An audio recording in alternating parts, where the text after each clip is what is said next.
Welcome back, everyone. I'm terribly sorry about that. I think we lost some power in the final control, but it seems to be all fixed and up and running again.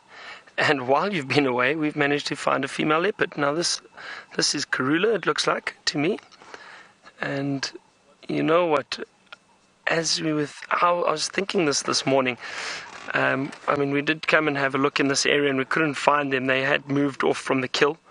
But we at that pan just south of where she was with that Impala kill, and she's probably been hiding in the shade in this area. She's been full. There was no need for her to move, and I think she's decided to come and lay close to the waterhole. Maybe it's a bit cooler here. Possibly had a drink earlier. So what a nice surprise.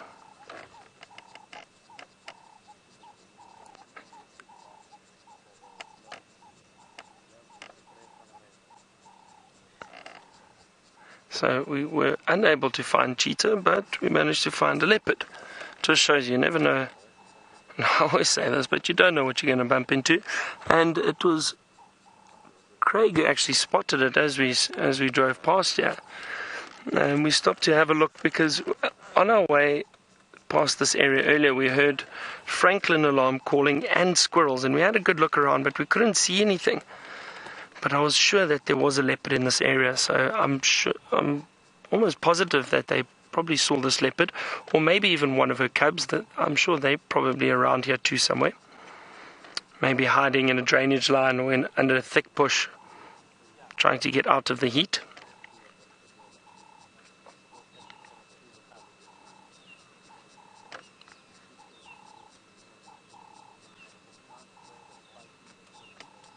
What a nice surprise. Isn't that great? And you can see the flies are bothering her quite a bit. She keeps stroking her face. Let's see, she might just be changing position, but there she's sitting up nicely.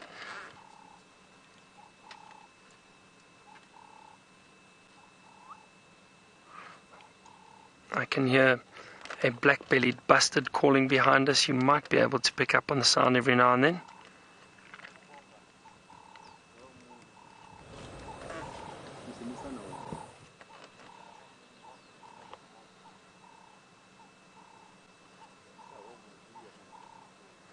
Still very, very warm this afternoon, even though there's quite a bit of cloud cover and it's cooled down slightly, but again that humidity is very high, and you can see how Karula is panting there, panting very heavily.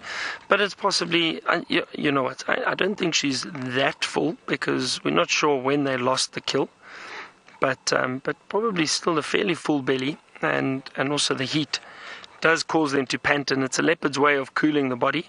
It's panting, trying to increase the oxygen flow through the body too.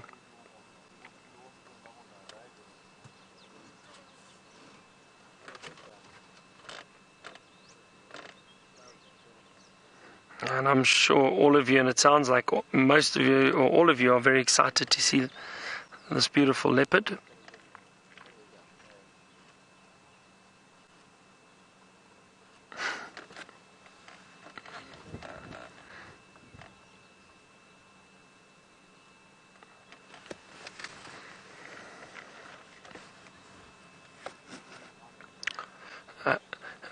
Jen, you don't have anything to worry about. There are no crocodiles in this little pan. It's far too small, and it's I would call this more of a mud wallow / pan than an actual dam. It's very, very small, and this is seasonal. This is only filled up because of the rain that we've had. But we know earlier in the month or in December, this was completely dry. So there are no crocodiles or even hippo around here. I don't think this is very, very deep.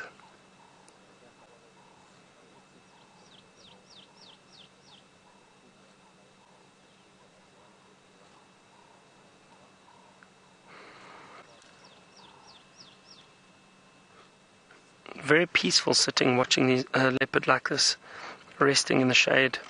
And I think she's got an ideal spot there. She's lying on a bit of sand or a bit of mud. I'm assuming it's probably quite cool and right in the shade in that long grass.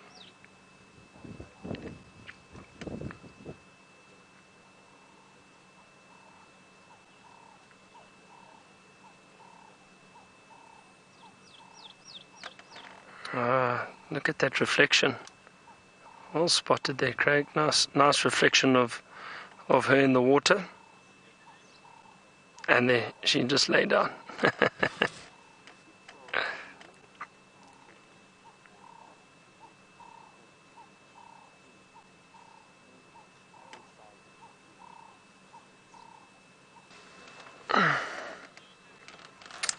So, Helmut, you wanted to know if I've ever been scared by a leopard in a tree while driving. No, I've never been scared by a leopard in a tree, but I am... I've spotted leopards in trees many times before, but I never got a fright or been scared by one.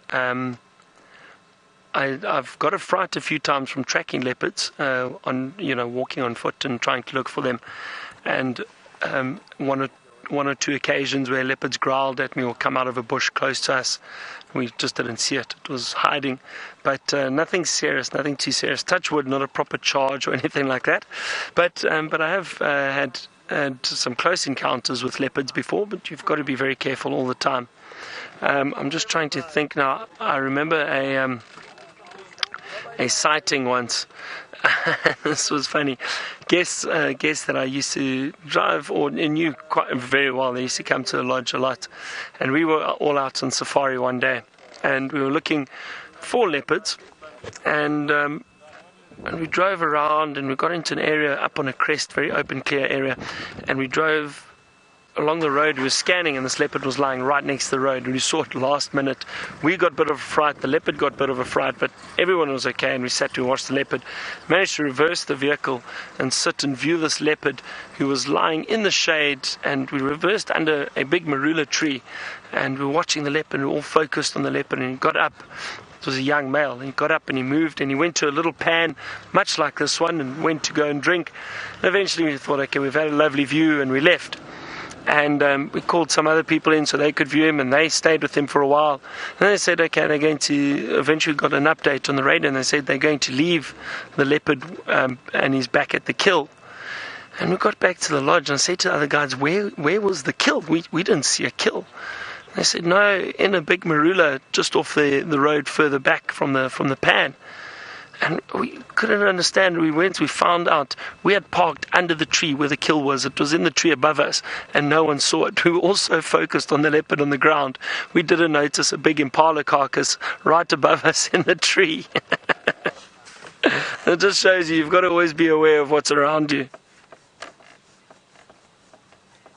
Now I'm going to sit here a little while with Karula, see what she gets up to.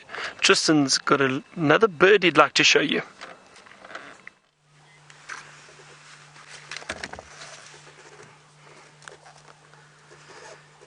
Well, welcome back, guys. And our bird has just flown away. We had a little acacia pied barbet with us, which is not one that you see very often. It's generally a bird that likes to hang around in dense, thick areas, but this one was sitting really nicely out in the open. But as is Murphy's Law, as soon as the camera was on it and live, he fluttered away and off he went. So we're still in the area looking for these lions, but so far no tracks that we can find. I haven't seen any real signs of them as of yet, so we're just going to check one more area, and if there's nothing, then we're going to try start turning our attention more towards Tingana and see if maybe we can find Tingana somewhere around here. I know Byron had him this morning heading into the western side of our traversing, and so we're going to try and see if we can maybe find him somewhere there.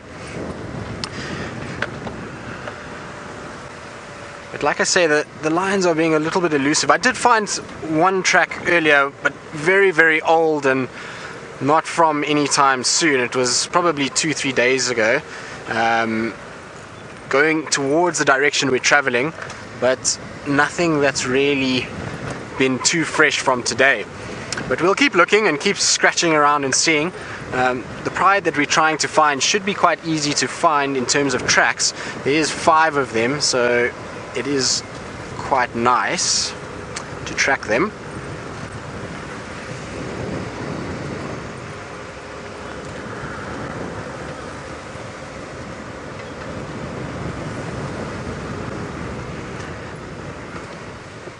So yes, I forgot, I was busy with my Anderson warthog story before we lost stream, and now would be a very good time to continue, I would imagine.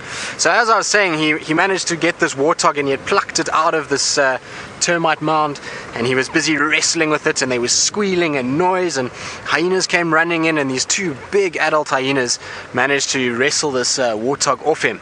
And from there was a bit of kind of commotion amongst them, and eventually the warthog was kind of taken by the hyenas and eaten for a little bit. And while it was kind of being devoured, Anderson just sat close by, watching what was going on and kind of keeping a close eye on proceedings. And as the hyenas started to get fuller and fuller, he saw his opportunity, and he ran in and grabbed this warthog, and the hyenas scattered because they got nervous that it was another predator maybe approaching, and he grabbed it, and up into a tree he went, and there he sat with his warthog for the next 3 days feeding on it. But it was an unbelievable sighting, and just the sounds, because the hyenas were laughing and cackling, Anderson was growling, the warthog was screaming. It was just an assault on the senses. So very, very cool sighting. But the other one that I saw was very, very timid in comparison. You know, he grabbed the warthog and managed to subdue it quite quickly, but also a very large male warthog. I'm sure he would target those smaller ones like we saw, but for him that would really be a little snack. He wouldn't really stick with that for too long. And so I'm sure the only reason we're seeing with those bigger ones is because it's actually an epic struggle, and it takes long periods of time to kill them. But yes, he's an incredible specimen, and he's quite a big lad. So, you know, a big warthog is the perfect kind of meal for him. It's a good 2-3 day meal, so that's why he likes to go after them. But I've also seen Tingana, so the other leopard that's, like I say, that we were going to go and scratch around for a little bit later. I've seen him also taking warthogs. I've seen him grabbing piglets mostly. I know that some of the guys have seen him grab slightly larger ones. I myself haven't, but I have seen him grab a piglet or two. And when I worked in the central parts of the Sabi Sands, there was a male leopard there by the name of Kashan, and that male leopard was very, very, very, very good at catching warthogs. And one morning I sat with him. He was sitting on top of a termite mound, and he was just kind of patiently waiting, and you could actually see the tracks for where the warthogs had been going in and out of a certain hole. And he sat there, and as the female came out, he didn't even flinch, he didn't even pay any attention to the female. And soon then the little babies started coming out, and as the babies came out, he was like a shot. He was down, he grabbed the babies up, broke the back, killed it, and then put it on top of the termite mound. And by the time we left him that morning, he had picked off 7 little baby warthogs, and there was a little pile of dead warthogs that he ended up killing.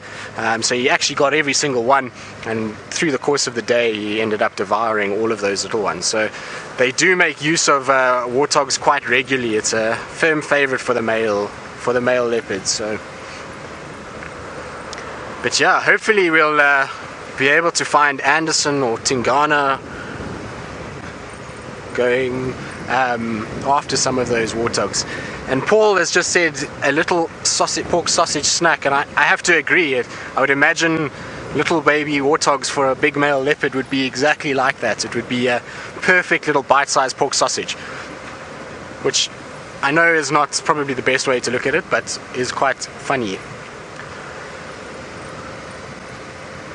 But it's amazing how these predators at this sort of time of the year will go after all of these baby animals. It's much easier for them, so they really make use of it quite effectively.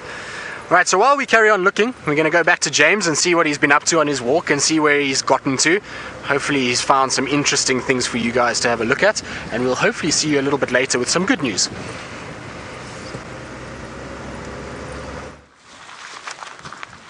We're actually tracking using our noses. We're like bloodhounds at the moment. And I think Herbert has found something dead, and I think it's probably the remains of what the hyena stole from those leopards yesterday. Nicola? Dung? Oh, no, Impala.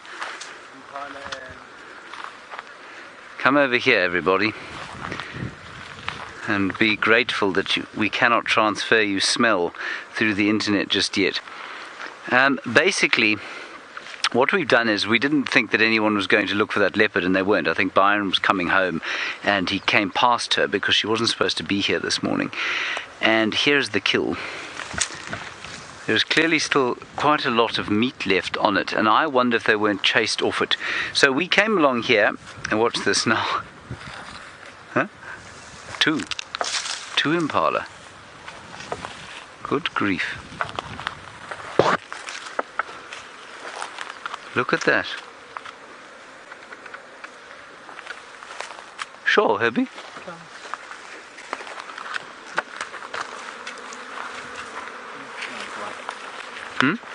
It's one, yeah. One impala, one very large impala, and now covered in flies. So what we had done is we came into this area to see if we couldn't perhaps find Karula and the youngsters, and then as we lost stream, Byron found Karula where he is, and we just pretty much as we were arriving in the same area, so we left and then came towards here to see if we couldn't find one of the youngsters. Perhaps Hosanna. Apparently one of the little ones was seen earlier this morning when I said that a driver had seen the leopards. One of them was seen with Karula.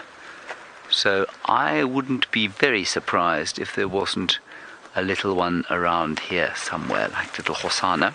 Watch out there, Jandre, you're going to do yourself an injury. And what I just wanted to quickly show you in the tree here is where the leopards have obviously climbed up. You can see their claw marks, where the bark's given way under the strain of their claws. So one or more of them has been sat in this tree sometime during the day, whiling away the heat, getting away from the flies. Disgusting as they are. Have you seen the bush here, Jandre? It is very disgusting indeed. Right, those are the regal blowflies for the most part. I don't find them regal, I find them utterly distasteful. So we're going to carry on around here and turn basically slowly towards home, because the light is going to start to fade fairly soon. There we go. And we'll just keep an eye out. I'm afraid I'm losing communications with the final control. Can we have that again, Kirsten?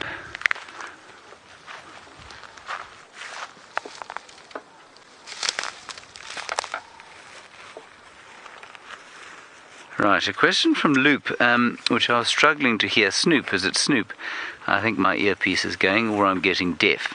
But given that both ears are the same, I think it's my earpiece. Phew. Snoop, you want to know why it is that a leopard's urine smells like buttered popcorn, and yet its poo smells like poo? I think you'll find that the buttered popcorn smell is actually very much only if you get close to it, at least if you're far away from it. I think if you get close to it, it probably smells very pungent and very unpleasant. Now, I mean, the reason that they smell different is that they're made of completely different chemicals. The urine is made of largely the toxins that have been filtered out of the blood, and that will include a lot of uric acid and urea, which gives urine its name and of course gives it its distinctive smell. I'm not sure exactly what compound it is that smells like buttered popcorn, but the dung will be nothing like that. The dung will be filled with the waste products of meat digestion, which of course we know are highly toxic, highly potent and highly disgusting. And that's why it smells so bad. Herbert has spotted something else here. You're right there, Jandre. Enjoy your trip? Ha ha ha ha. What have you spotted there, Herbie? Tawny in its nest. Ah, tawny eagle in its nest, but it's gone. That's quite nice. I'll show you the nest, everyone. It's just up at the top of the tree there, in the fork. But I'm afraid it's gone. I think it flew off when Jandre decided to dive through the bush as opposed to walk gently. I must confess, while I'm making fun of Jandre, achieving the smoothness that he does in these situations is quite astounding.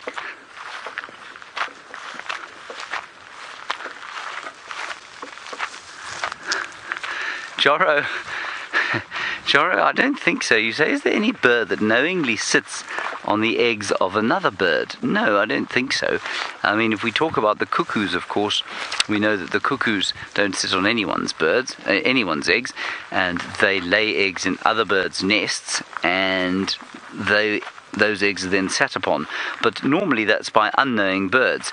It's not by birds, as far as we can work out, that are sort of knowingly being cuckolded and raising another species as youngsters. So no, Joro, I don't think that there are any birds that would willingly sit on the eggs of other birds in order to hatch them.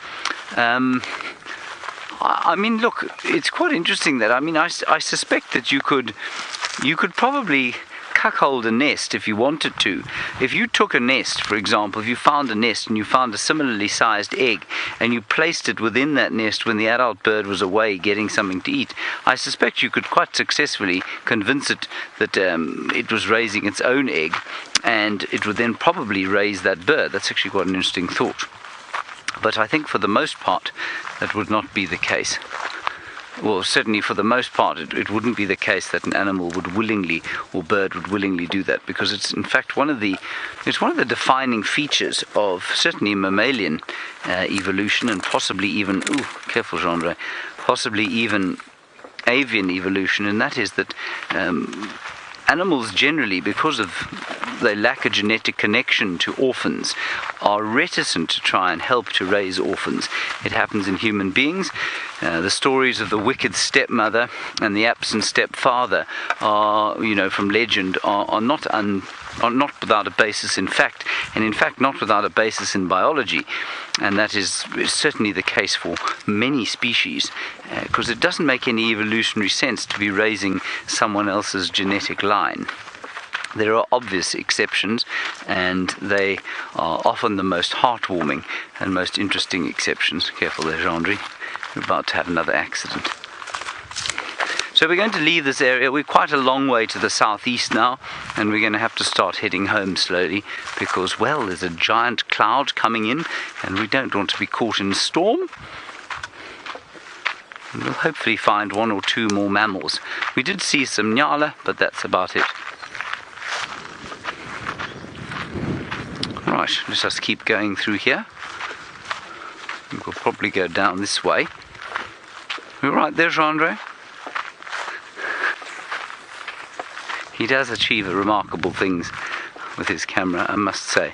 There's some very pretty cloud formation of the storm coming in, the sun just going behind the thunderhead, and eventually it will probably pop out down as it just before it goes behind the mountains. Gorgeous.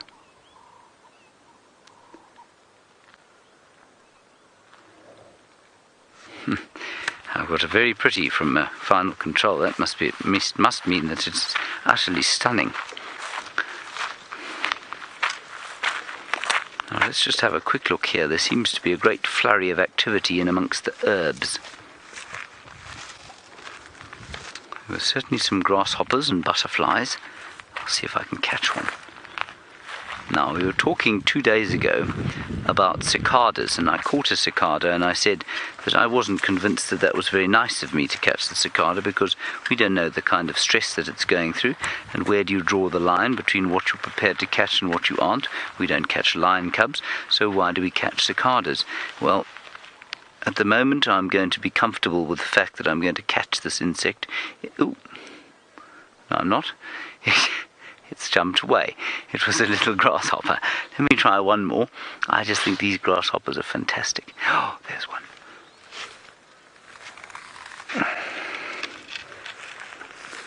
Oh, this one is gorgeous. This is bright green.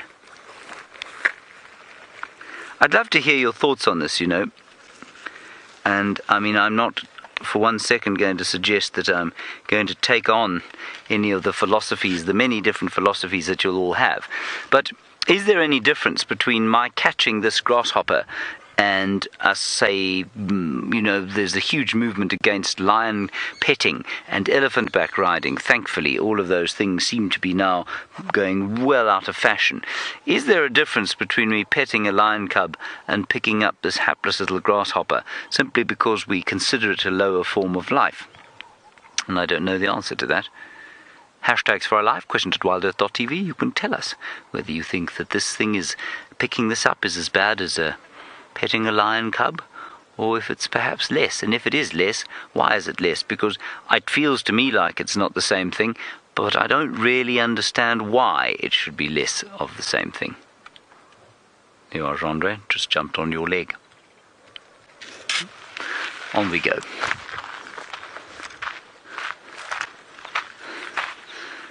And while you're all pondering that great ponderance, let's head across to Byron and Karula. We're going to start making quite a shifty back towards the northwest. Thank you, James. Now, good luck with your shift towards the north. I wonder if we're going to get some rain. There's some seriously ominous clouds building up basically to our west. You can see that. Wonderful. I do hope we get rain, but I'm not sure. There's lightning in the distance, a bit of thunder, but it might just be building. I'm not sure if it's going to result in anything. Karula is still relaxing. She's enjoying the shade. It is extremely, extremely hot. A lot of flies around, but it's really a wonderful sighting. It's very nice. There's a bit of a breeze that's just picked up because of the clouds. Just noticed something that I'd like to show you. Just at the end of this little patch of water, just on the water's edge over there. There we go. You can see those two yellow butterflies, broad-bordered grass yellows. They're probably trying to get some moisture from the pan. That's what those are. Lovely little butterflies. So there's still, just always remember, there's a lot going on around you while you are sitting with predators or any sighting. Enjoy what's going on in the bush. Now, someone asked me earlier, we just did a Facebook Live, and somebody asked me where the cubs are. I'm not sure, but I do think they are in this area. I did have Franklin and a squirrel alarm calling, as I said, just before we found her, or actually, we were on our way to Cheetah Plains. I heard the alarm calls, we stopped, we searched this area, couldn't find anything, and then drove to Cheetah Plains, and on our way back, Craig spotted her just next to the water hole here. So, they definitely are in this area. I'm just not sure exactly where, but that's a leopard, they can hide. I think because it's so hot, they've probably gone into a drainage line somewhere. They're hiding maybe in the shade or possibly up in the trees. You never know. Actually, speaking of that, why don't I just scan the trees quickly? I mean, wouldn't it be great to see a young leopard in the tree again? I don't see anything at the moment, just some marula branches. Beautiful trees for them to lie in. Lots of marula trees around here. But no sign of young Shungile or Hosana. There's a black-bellied bustard calling behind us. I'm sure you can hear it. And a few birds. There's white-browed scrub robins, Cape turtle doves. Just some ambient sound that you might be able to pick on. Some of them are probably a little bit faint. You won't be able to hear them. But wonderful calls in the bush.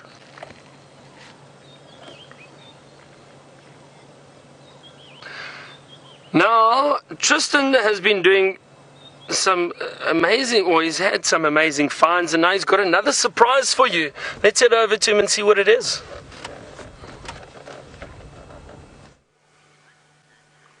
Well, welcome back, guys, and look at that. Our luck has changed. We've managed to locate on Tingana.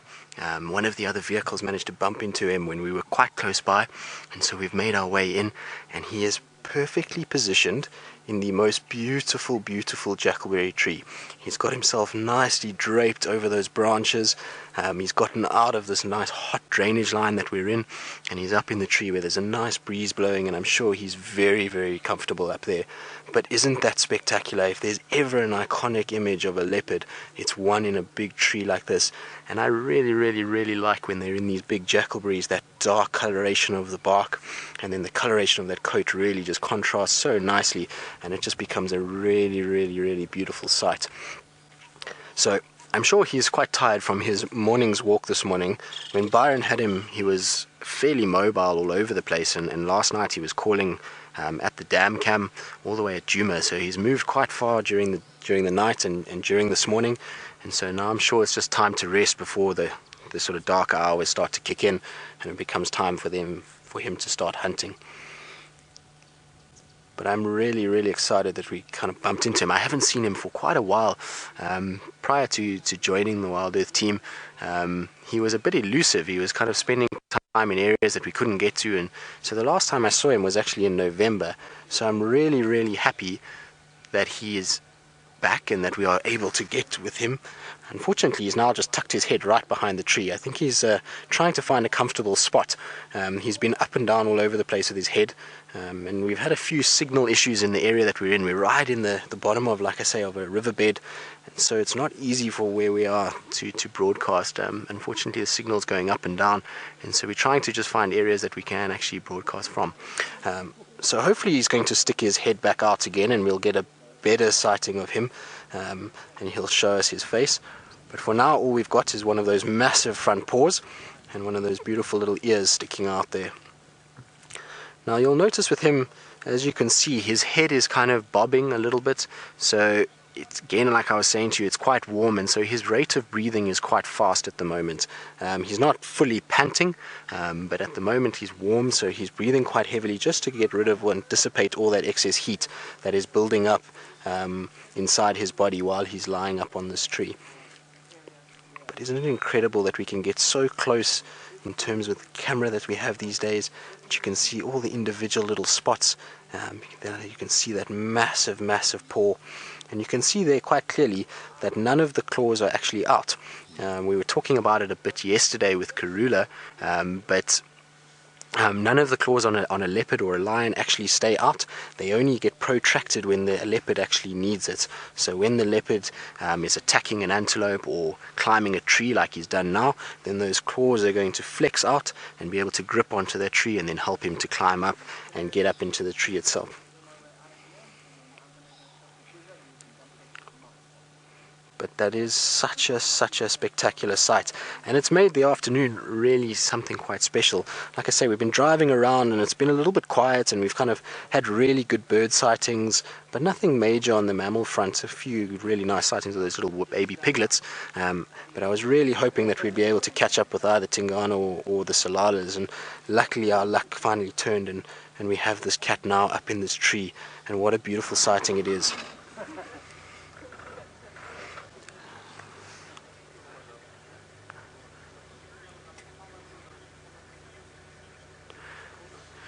So we have a question from Ragu, who's a new viewer to Safari Live. Welcome, Ragu.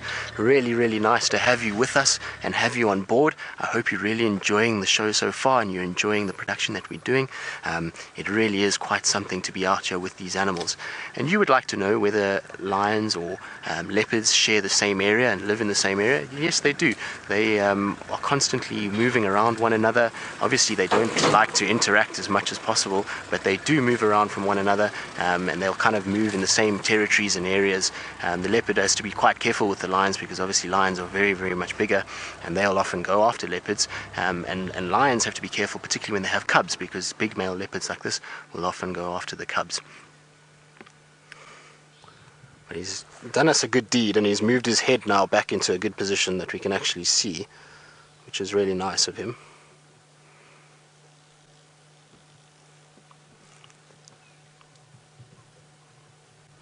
But isn't that the picture of serenity, eh? Just a happy cat.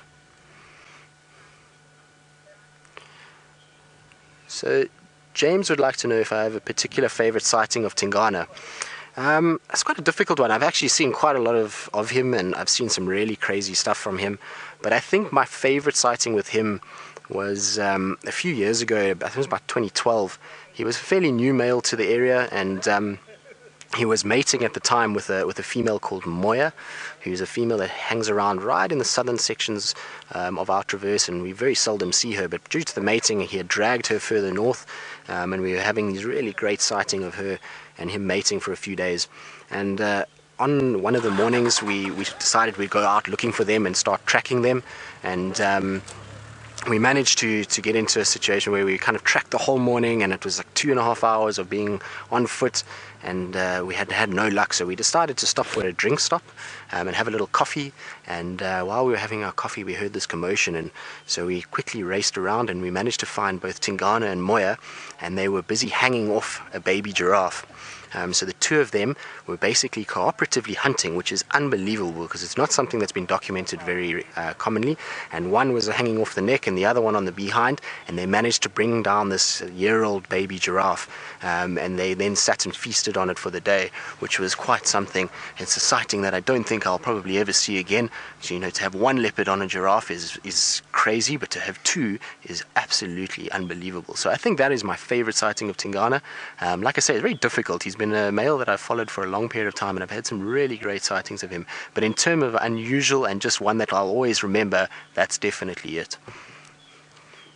So what I'm going to do, guys, is I'm just going to try just move up slightly, just so we can get a better angle on his head and his body. Hopefully the signal will stay. So while we do that, we're going to link back to James on Bushwalk, who apparently has an...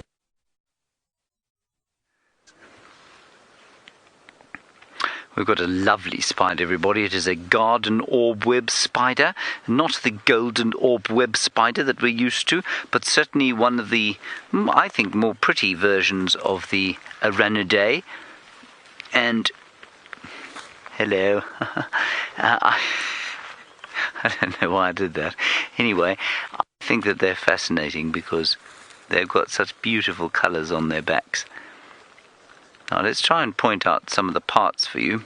I'm just going to get a piece of grass, and then we can also chat about the question that I posed to you before I saw you last.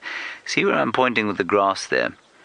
That, of course, is the most distinctive organ on any spider. It is the spinnerets, and it is from there that the silk emanates in these astounding strands, and she'll wrap them around the bushes and trees, and then set up a web that will then catch the hapless creatures that are just below here.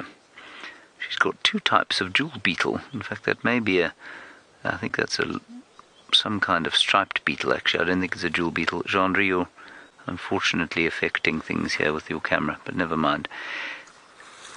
There is the jewel beetle, and I think it's probably been sucked dry already, and she's now attached. Oh, this is wonderful, actually. She's attached her web to a piece of signal grass.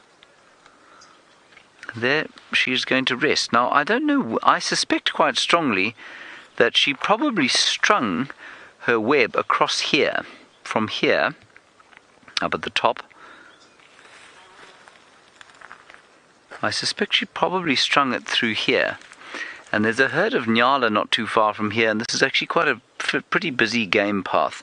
And I wonder if she hasn't picked a really bad spot, and a number of animals have walked through here and basically taken the web with her, but she's not before she's managed to catch a few of them, because the rest of the web is definitely not this side. Right, then one of the things that she could easily have caught is this, what I think is probably also one of those pirate flies. And these pirate flies have been doing a great deal of carnivorous hunting around here. We've seen them, eating termites, we've seen them eating ants, we've seen them eating caterpillars. What else, Jean-André? I'm just getting, so I've probably got almost to the end of the list. And this one, it might be a different kind, it might be a different species. It looks like a pirate fly, but it might be just sitting on this Justitia flava flower, finding something sweet inside the flower, unless it's waiting for a victim. I'm also getting gears from the final control. Apparently it's got a shake to it, this sighting. That is the wind, Kirsten. I have the hands of a surgeon. Well, look at the bottom. The bottom's not moving at all. See?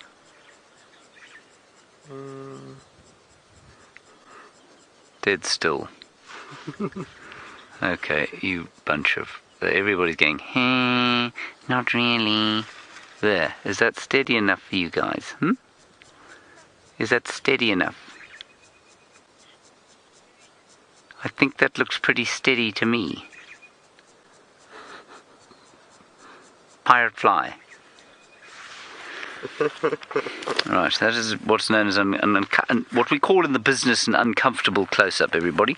Now, can we have some answers, please? Kirsten, give me some answers to my very serious ethical question while we continue walking through here. Well, exactly. Safari Dean, this is exactly the quandary that we face. You say, where would it stop? Would we stop doing bushwalks because we're scared of standing on ants and things? Well, exactly. Where does it stop? Now, of course, the big argument from some of you has been, well, of course, if you're going to touch lion cubs, the implication immediately is that you're keeping them in captivity. They're not staying in the wild, and therefore that's the problem with them. Now, yes, of course, that's a major issue with them, and one of, if not the major issue. Let's take it away from lion cubs because they tend to be a lot more emotive, and as Jean-Ray was pointing out to me, of course, the petting of lion cubs has fueled the canned lion hunting kind of industry, which takes us off on the tangent that I didn't want to go on to. We don't pick up frogs. We don't pick up bullfrogs. We could easily pick up bullfrogs, but we don't because we think that it stresses them out. We don't pick up tortoises because we think it stresses them out. But we do pick up millipedes, and we do pick up grasshoppers.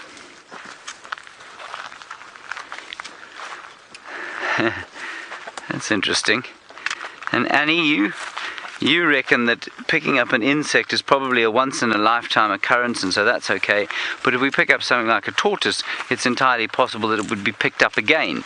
Yeah, that's certainly one of a good argument. For me, I tell you what my take on this thing is.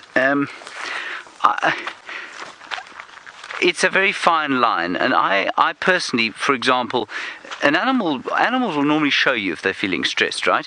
Even a grasshopper will upchuck if it's feeling particularly stressed. It'll vomit on you, it will void its bowels. So will a millipede do that. But a chameleon, for example, which we don't normally pick up unless we're rescuing them from the road, they will puff and they'll go, they'll breathe out at you if they're feeling stressed. But you can pick them up without them doing that at all. You can pick frogs up and they'll sit on your hand very comfortably. Now, there are a couple of issues with that because sometimes the oils on your hand can sort of taint their very sensitive skins. But for me, the point of this is that if an animal shows that it is stressed by your handling it, then you've done the wrong thing. And by the time you have picked it up, by the time you realized it's stressed, of course, it's too late because it's stressed. And, I mean, we face, of course, I think it's a really good ethical, not dilemma, but an ethical watchdog, if you like, because we do this live. So if I pick a tortoise up and I'm live and it wets itself and it voids its bowels, I look like an idiot because I've obviously stressed the animal out. And same goes with the grasshoppers and the millipedes. And we actually had a bit of comeback the other day. I picked up a grasshopper in the tent, and this is what sort of sparked this in my mind. And it was one of those pergamorphid grasshoppers, those the elegant ones. And I put it under the microscope, and we were watching its little mouth parts. It was fascinating. And then it was sick on me. It vomited on me. And it was, I tried to kind of make light of it. But one or two viewers did comment. They said, well, that's not really nice. Why are you stressing it out? And clearly it's stressed if it's vomiting. And it was. And then I started to feel very bad. And I felt a little silly losing sleep over the stress of a pergamorphid grasshopper, but I'm not sure that there's an answer to this quandary. I think we will continue picking up grasshoppers. I know that we will not be picking up lion cubs. And Raisa, you see, you reckon that all creatures should be treated with respect? Absolutely. Is it disrespectful for me to pick up a mantis? I don't know. I think it's a wonderful conversation to have, and I think that for me, my line is going to be: if the animal demonstrates in any way that it is stressed, then I have made a mistake, and I would attempt not to make that mistake again. I'm not going to lose sleep over it if it's a millipede that has voided its bowels, but I will certainly feel a little badder than I used to feel about it, and that is all I have to say on that matter. And this is a very good point Kirsten makes. She says, let's go across to Byron, who will not be trying to pick Karula up. I'd like to see him try. I definitely won't try and pick up Karula, James. I think this leopard would take me to pieces. She has not moved. Very, very relaxed, very comfortable. Hopefully she's cooling down a bit. I must be honest, it doesn't feel like the temperature has changed much. There's still lightning in the distance, but it doesn't seem to phase her. Now, we had a glimpse of a leopard, an elephant. An elephant came through here quickly, splashed some water on itself, and then disappeared. We thought it was going to drink or stay. It didn't. Purely came through, splashed some water on itself, and then walked off in that direction. But literally, as quick as it came in, it disappeared. Don't know why, but interesting. Not a drink, nothing. Just splashed some water and then moved on. It was interesting to see. Karula didn't even move. She didn't flinch. She didn't even lift her head up to look. So I think what happened, I think these leopards are so intelligent. They can smell these animals. They can hear an elephant. Probably heard that it was just one elephant and heard it splashing on the other side of the pan. So there's no threat, no danger. She wasn't worried. Elephant could do its thing. It didn't see the leopard and then moved on. Very interesting interaction because she didn't move at all. So who knows why that is? That would be my theory, but I'm not sure. Very interesting.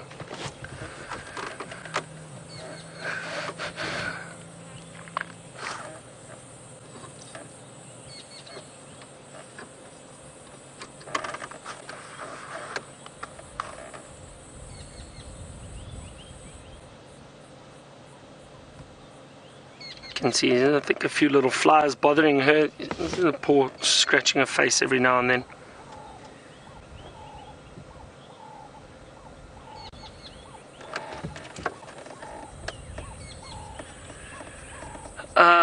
Tanis in Canada, hello to you, and very interesting question. Now, Tanis would like to know, do all the lodges in the area name the animals that they see, or the for example, like the leopards or lions? And they do, Tanis, to an extent. Now, I've had this conversation with some of you before, and I know a lot of you won't necessarily agree with me. Some may not. I don't really like naming the animals, to be honest. I have to be honest, I'm sorry. I don't. And the reason why, and when I take guests on safari, the reason why I don't really like to go into too many names and that from the animals with the guests is because these are wild animals. You can never guarantee which ones you're going to see. You can never guarantee how they're going to behave or anything like that. They are wild animals. The purpose of naming animals within the areas is so that guides and people working in the areas can kind of recognize which animals are moving through, which animals are territorial. And obviously for us on Safari Live, it is great. They are becoming characters, animals that you are seeing very regularly because we operate in a certain area. But if we went on safari into other areas, you'd see different male leopards, you'd see different lions. And that's still going to happen on Safari Live. We're going to get new leopards, we're going to get new lions coming in. So that, with that taken into account, that's why I don't like naming the animals, purely because they are wild, and I think we need to draw a line at some point. But again, with us, Safari Live, it's different. With all of you, you're getting to know these animals. You're seeing them on a regular basis because they are territorial, and we get to know them. And again, for the guides, knowing which animals are around, it is important. But lodges and areas name the animals differently. Now, a lodge I used to work at, we would refer to the animals based on territories, on the areas that they kept. So there'd be a road named Vomba Road, for example, and there was a very well-known leopard that we used to see. We called her the Vomba female because that was the central part of her territory. Now, in other areas, they name the leopards different things. I mean, up here, the Karula, for example, very different name, and it's because, or it means peace or peaceful, I believe. And then the Anderson male, I mean, that's very different. Why they called it the Anderson male, I don't know. If any of you know why, that would be interesting to find out. I mean, I've heard some leopards being called Tyson. Now, you see, I don't agree with that. Why would you call a leopard that? if anything, you would think that they deserve an African name because they are in Africa, if you are going to name them.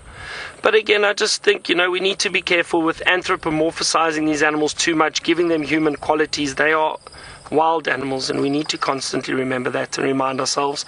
And as I said, a lot of people don't agree with me, and that's okay. It's an opinion that I've got, and I don't often enjoy naming the animals, but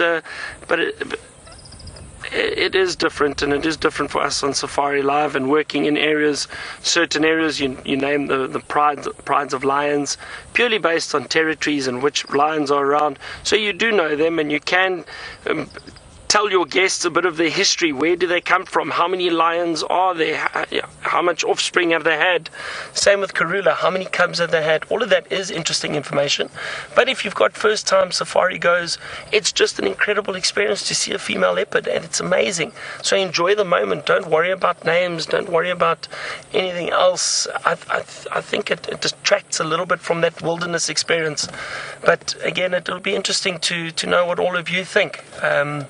And I suppose that's a wonderful thing about Safari Life. Many different personalities guiding. We've all got slightly different views, but at the end of the day, we're all conservation driven. We're all driven about the well-being of the animals in the area, and showing you, showcasing these animals to you, and what the importance they play for safaris, for Africa, and for viewers and for tourists. So, yeah, that's all from me.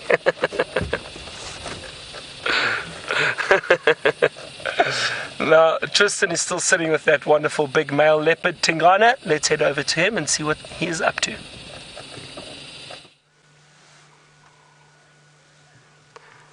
So as you guys can see, not much has changed with Tingana. Still sitting very comfortably in his beautiful big jackalberry tree. He's got both legs wrapped around the branch, and if ever a branch looked comfortable, that is what it would look like. That male has positioned himself absolutely perfectly to have a really nice rest. Like I say, he's, I think, just enjoying the cool breeze that's blowing up there. You can see the leaf just to the right of his face there, that's busy kind of swaying in the breeze. So a nice breeze that's blowing there. So I'm sure he's a lot cooler up in the tree than what he would be if he was down on the ground. Now, I believe Byron was chatting to you guys about Anderson and where he gets his name from. So the name, as far as I've worked out, is come from an area that he grew up as a youngster. It's a drainage line on Mala Mala Game Reserve called the Anderson Drainage, and that's where his name comes from. He used to hang around and spend a lot of time there, and that's where he's picked up that name from. So it's got nothing to do with the Matrix movie. Oh, hello, big boy. We have a little bit of stirring. He's been kind of up and down a little bit. He's, I think, unfortunately, with his head over that branch the way it was just now, it's almost choking himself. So he's been lifting his head quite periodically, and I think he's just shifting and trying to get himself a little bit more balanced on that tree. But it is going to be quite interesting to see what he does next, because there is a big storm that seems to be approaching from our northwest. We've got lots of lightning and thunder and coming in from the northwest, and there he's just popped his head up to look in that direction. So you can just see those grey clouds coming off to the side there, and that big storm is just starting to roll in. So I'm pretty sure when the big cracks of lightning start to happen, that he's going to be pretty aware of that situation, and you might find then he'll come down. Obviously these cats are very aware of what the dangers of that lightning have, and so they come down off the trees and into the ground and go and hide out, particularly if we have rain. So he kind of pops his head up every now and then when there's a little bit of a rumble in the distance. Now it's quite interesting, because generally the rain doesn't actually come from that side of the reserve. It normally comes from the south, but today it's coming from the north. So James from Missouri would like to know what kind of diseases affect male leopards in the Sabi Sands. there is a few diseases that could potentially affect these guys. Probably the most prominent one would be rabies. So how they get it is often because we're on the fringes of communities here, we have a few situations where dogs get into the reserve that carry rabies, and then the leopards target those dogs and unfortunately kill them, and you end up with a situation that they contract the rabies from those dogs. So rabies can be a problem from time to time. Then there are nutrient deficient diseases like white muscle disease that can present itself if he doesn't get the right nutrients, which does happen in drought times. But generally, it's only really those two that really are quite bad for leopards in this area. They don't really suffer from too much else. But look how spectacular that is. What a beautiful tree it is as well. You know, often these big jackalberries, they tend to be so densely foliated that when a leopard sits in it like this, you don't really see too much. But he's chosen the perfect branch with these beautiful sort of limbs that are going out horizontally, which is the perfect kind of angle for him to lie at. So absolutely beautiful sighting.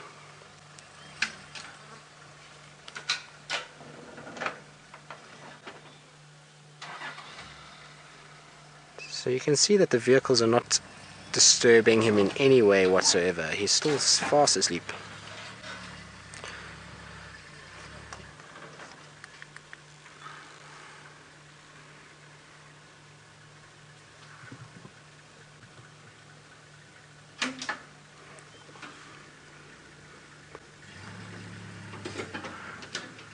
So Laura would like to know if Anderson goes by another name. As far as I know, he doesn't. His only name that I've ever known and have ever been aware of is Anderson. But there was a time where some of the trackers in this area used to refer to him as Spoko, which does mean ghost. But it was kind of never really institutionalized, and no one ever really formally called him that. It was kind of just a nickname that some of the trackers that used to try and follow his tracks, because he's notoriously difficult to follow. He tends to move really long distances, and so a really, really tough animal to actually track. And so they gave him that nickname, and some of the guides have cottoned onto it and kind of kept up with that name. But yeah, his name is Anderson, and really very few people refer to him as Ghost or Spork, as the name is said.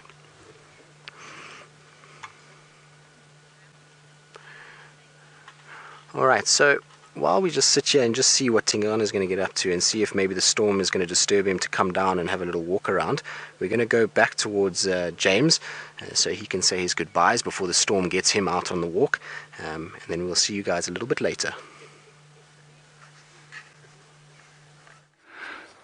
I'm looking at the storm coming over everybody, pondering its imminent arrival. The lightning flashing to the far west, the sky turning ominous black, thunder rolling across the plains.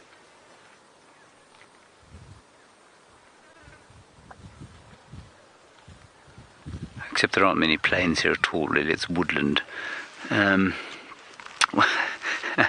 That's about all I can tell you about the scene over here, everyone. We're going to call it quits for the afternoon. We've walked relatively far. We're quite pleased with ourselves. Thank you very much for coming on our walk today, and I will see you tomorrow at 0500. Until then, I'm going to hand you back to Byron, who's over there, and you will see Tristan, who's over there, sometime a little bit later. Bye-bye.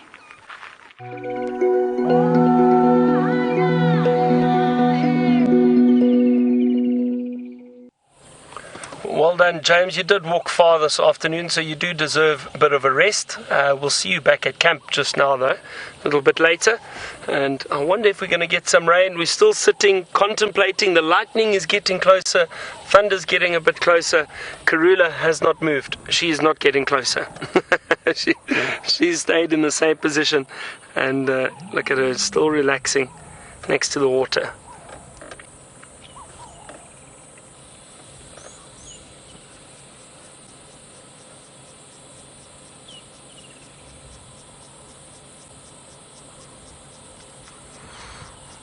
Now, I think what we are going to do is, you know what, we've had a lovely sighting of her. She's been very relaxed, very calm, very peaceful. So I think we'll we'll move on. And then I heard what Tristan said about the Anderson male, and apparently it's named after a drainage line on Mala Mala, so that's interesting. So again, it's another area that they obviously name based on where the animal is either born or a part of their territory, which is an area they frequent. So interesting. Thought I heard something, nothing, but I think we're going to leave Karula. I doubt she's going to move now. It's still hot. The other thing is she's possibly waiting for us to leave, and then she might get up and move around. Animals do that. Sometimes they know the vehicles are there. They don't like to be followed.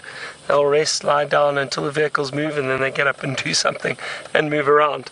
But always fantastic to see her, and hopefully we'll see her tomorrow. You never know, maybe with another kill, maybe with the cubs. So let us move on from here and see what else we can find while we still got a bit of light. Now, as I mentioned, there's lightning in the distance, and it sounds like Tristan has got a wonderful view of the lightning and Tingana.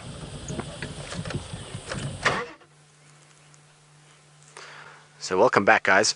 We've just repositioned ourselves slightly, just so we can get that lightning in the background. So I'm really hoping that you'll be able to see this epic scene that we have with this male leopard draped over the branches of this jackalberry, big storm in the background, lightning bolts coming down, thunder rolling in from the side.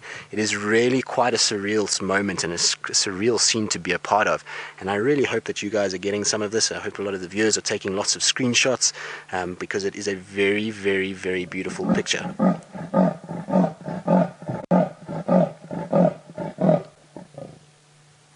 And out of nowhere, he's just decided to let us all know that he is indeed awake and that it is almost time for him to start getting mobile.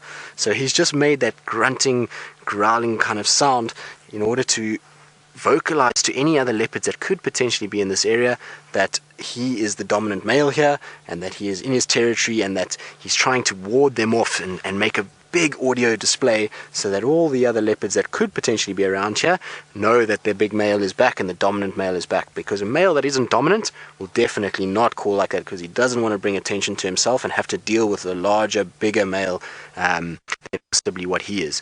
So that is a sign of a really dominant male, and so he's vocalized now just to tell everybody, I'm going to be the dominant male, I am the dominant male in this area, so if you want to challenge me, you're going to have to be very, very careful.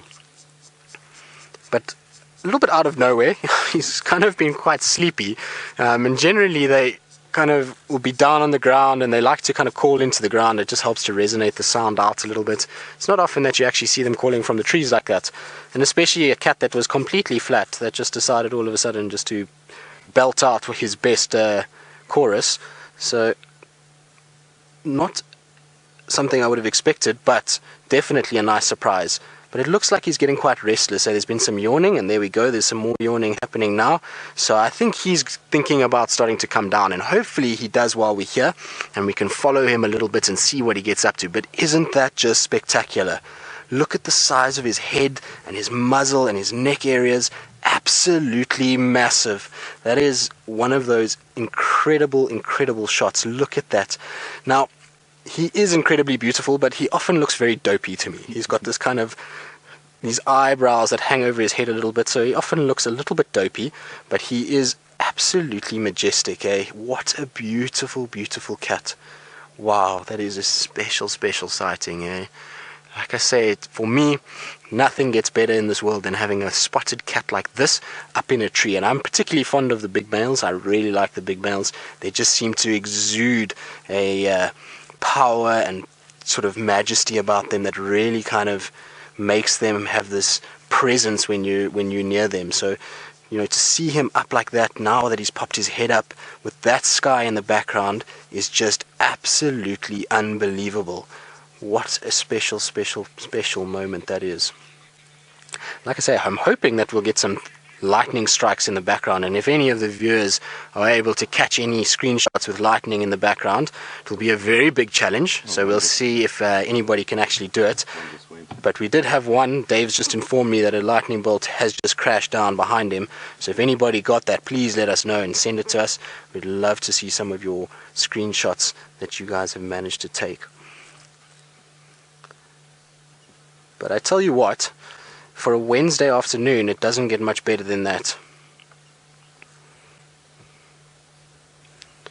So as you can see, he's kind of just watching in the distance now. Like I say, I think he's busy approaching a storm. He's watching the storm kind of coming in, and there's also a little golden-tailed woodpecker that is on a branch just below him there. I don't know if you guys can see it. There's a little crooked branch on the bottom left, just a little bit more to your left there, and there we go, on the bottom there, and there it is. That's busy pecking away, so he's become quite interested in this little woodpecker. And isn't that incredible? From big to small, eh? We've got this tiny little woodpecker bouncing around in the same tree as a massive male leopard, and it doesn't get much better than that. For somebody that is interested in birds and leopards, that is absolutely awesome. And look at that, it's gone actually into a hole. I wonder if it doesn't have its nest there. That would be quite something to follow up on and just have a look at. This is absolutely incredible. There's looks like a little nest that they've created inside there, and given that the storm is arriving and it's starting to get dark, I'm pretty sure that that little woodpecker has gone in and made itself a nest inside there, and that's where it's going to roost for the night. So we'll definitely keep an eye on that nest. I'm going to come past here in the next few days and see. Maybe we get lucky and we find the adults there, and maybe in a few days or few weeks time we get lucky enough to get some chicks even, and the feeding of the chicks. So we'll definitely come back here and scratch around for that. But like I say, unfortunately Tingana is stealing the show a little bit at the moment, and given that the woodpecker's gone inside its hole, I'm sure it's not going to come out anytime soon. So we'll go back to him and just watch him kind of gazing over the landscape and watching what's going on. And you can see there's going to get a nice big yawn. So that yawn is just helping to get a bit of oxygen into the lungs, get that blood pumping around the body, getting all the lactic acid that's built up. And there we go. You see now he's going to stand up and he's hopefully going to start getting going. But there we go, a bit of lightning in the background. Isn't that absolutely incredible, guys? It is absolutely beautiful.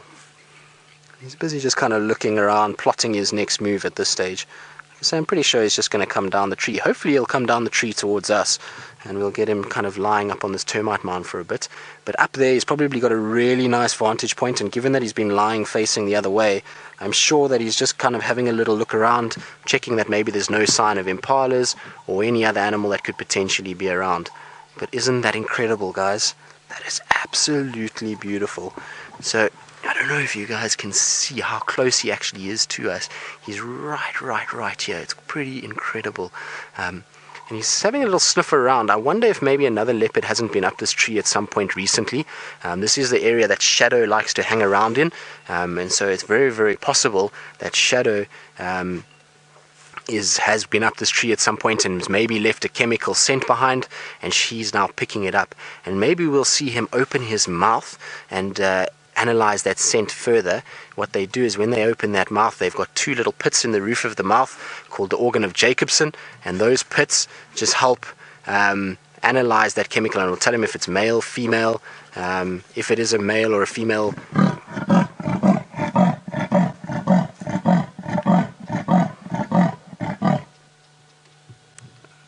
Isn't that incredible, guys? It is one of those sounds that is just absolutely unbelievable. And like I say, I just can't express how amazing this is. It's one of my sort of dream sightings, is to have a male leopard like this calling in a tree, lightning in the background. Absolutely beautiful. So we're going to try and follow Tingana and see where he goes.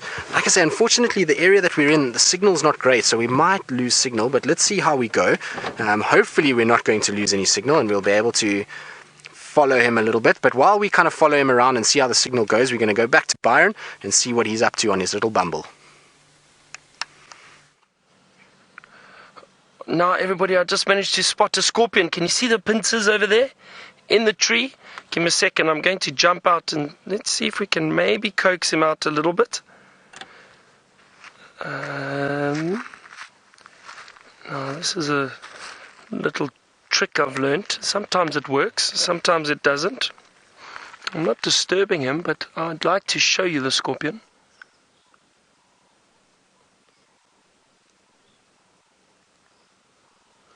Oh no. Usually what happens, they pick up on the vibrations and they think it's an insect, so they try and come out the hole to catch it. Come on, he wants to. There we go.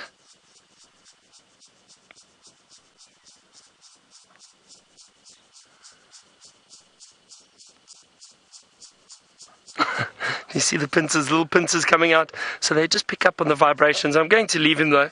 Doesn't want to come out. If they don't come out immediately, then I just leave them.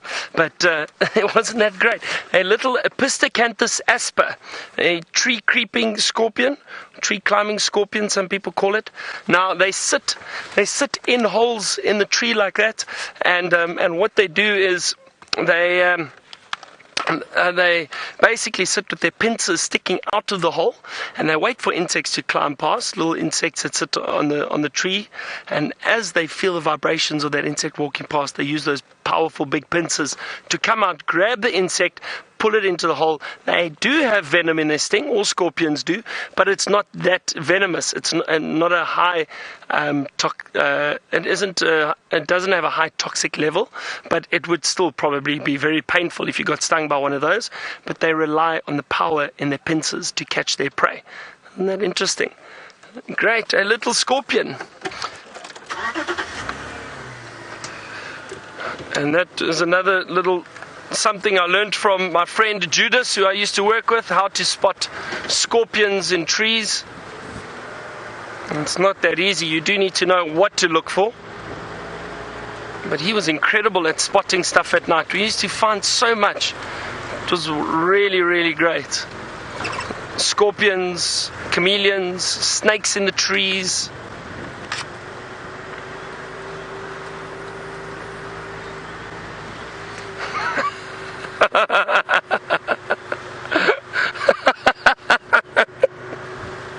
Anita, where did you get that question from? Anita would like to know, oh dear. Anita would like to know, have I ever experienced khaki fever?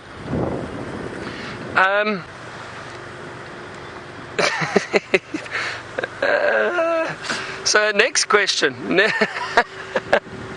I don't know where that question came from. Now, for those of you who might be wondering what khaki fever is, how can we explain it? So, let's take James for example. Now, some of you might arrive out on a safari, and you met by a young strapping man like James, for example, and I don't know if James has ever fallen to khaki fever, but it's basically what happens is, and you put me on the spot a little bit, but it has been known to happen that sometimes people take quite a liking to their guide because of the khaki uniform, perhaps, so hence khaki fever, and that's where it comes from. Anyway, moving on. Alright, now it sounds like Tingana's down from the tree and he's on the move. Let's go see where he's going.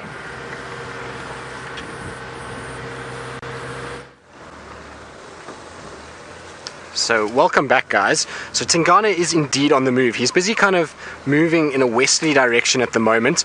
He's just slowly ambling along. I don't think he's in too much of a hurry at this stage, but he is kind of just slowly moving along. He keeps stopping and watching what's going on, and just trying to listen out if there's generally anything around. You can hear some Franklin's alarm calling in the background there. So they've obviously seen him coming down the road, and you can see he's completely unperturbed. So he's not in stealth mode at this stage. I wonder if he's maybe not going to go and find himself a little bit of water. It's like we've been saying, it's been a very warm day, and he's probably had a long day of kind of trying to stay cool, and so would have lost quite a bit of moisture, and that way he'll be looking for quite a bit more water, just to kind of top up and make sure that he doesn't dehydrate too much. But I believe Byron was about khaki fever, and of all the guides here, I'm sure Byron would be probably the most qualified. Maybe Brent as well, who knows. Brent in his heyday was probably one of those that attracted a little bit of khaki fever. And in the short time that I've been in the camp, I've actually noticed a bit of khaki fever between a relationship.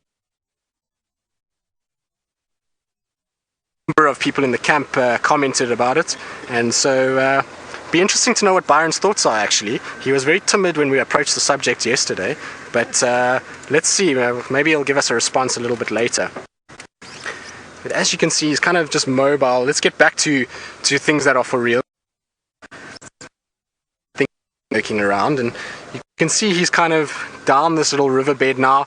There's a road that's going to intersect us, and I'm pretty sure it's going to go straight.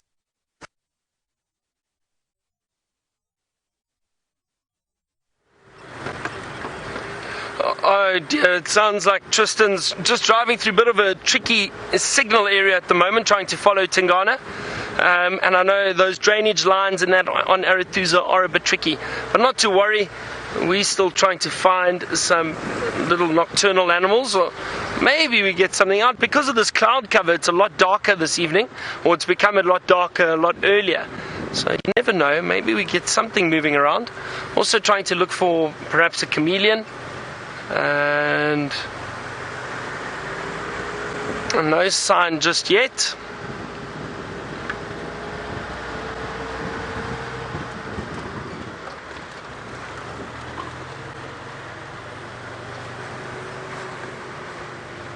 I hope you've all enjoyed this afternoon with us. It's been a lovely drive. It's been very, very warm. A wonderful safari though. We've got to see a lot of elephant. James had some interesting things to show you on foot. You got to see the buffalo, which is great. And then the leopard, obviously, or two leopards, Karula and Tingana, probably the two most dominant leopards on Djuma and in this area. The big dominant male and a very successful dominant female. So that was a nice surprise for the afternoon, regardless of the heat. Now all we need is for our lovely Nkahuma pride to come and join us again. And you never know. I'm not sure how much of the kill is left. They still had a bit of a kill on Biffel's Hook. So I don't know how much is left there, but I'm sure maybe once they're done, they'll start moving south again and we'll probably get to see them.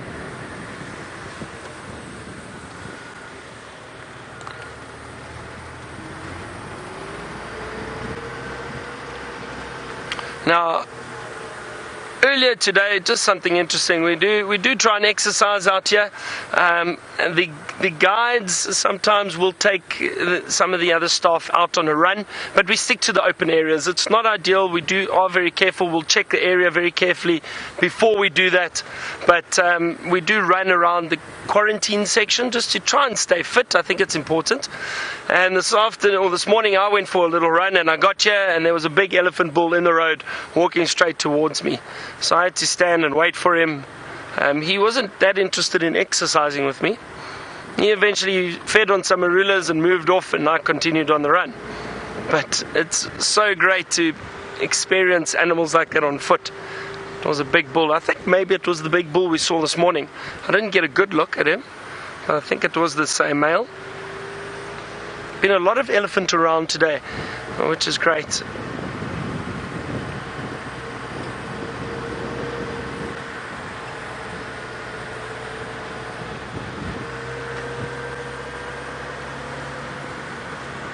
Trying to still see if I can't spot a little chameleon. The other morning, I think it was one of my best spots of a tiny baby chameleon. But since then, nothing. I'm not sure why. I'm sure they're around.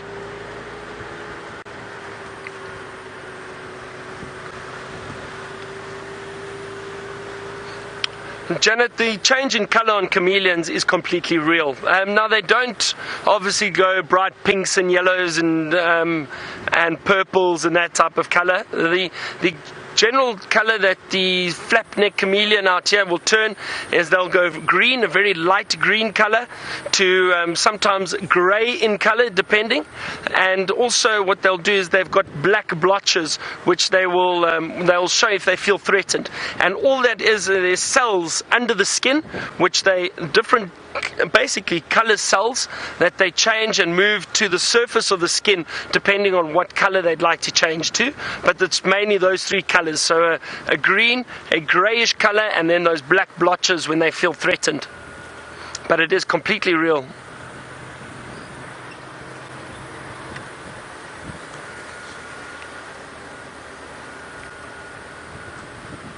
I'm looking around for owls now. A few months ago, I was driving for Safari Live, and we got to see a lot of giant eagle owls, and we would hear them and actually go and look for them, and we found them. But for some reason, lately I haven't seen any of them, and I'm not sure where the giant eagle owls have all gone. Maybe it was just because of the time of year, but I'm not sure. But unfortunately, no sign of them. Oh, there we go. There's some light. I always forget which buttons to press. It's like driving Knight Rider almost.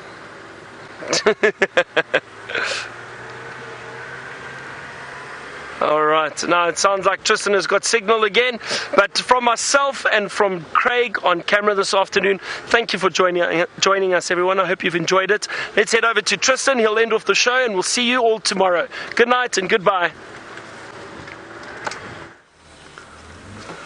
So, welcome back, guys. Sorry we lost signal. Unfortunately, we're in quite a deep riverbed area, and it wasn't really easy to follow what was going on, and kind of the signal was going up and down.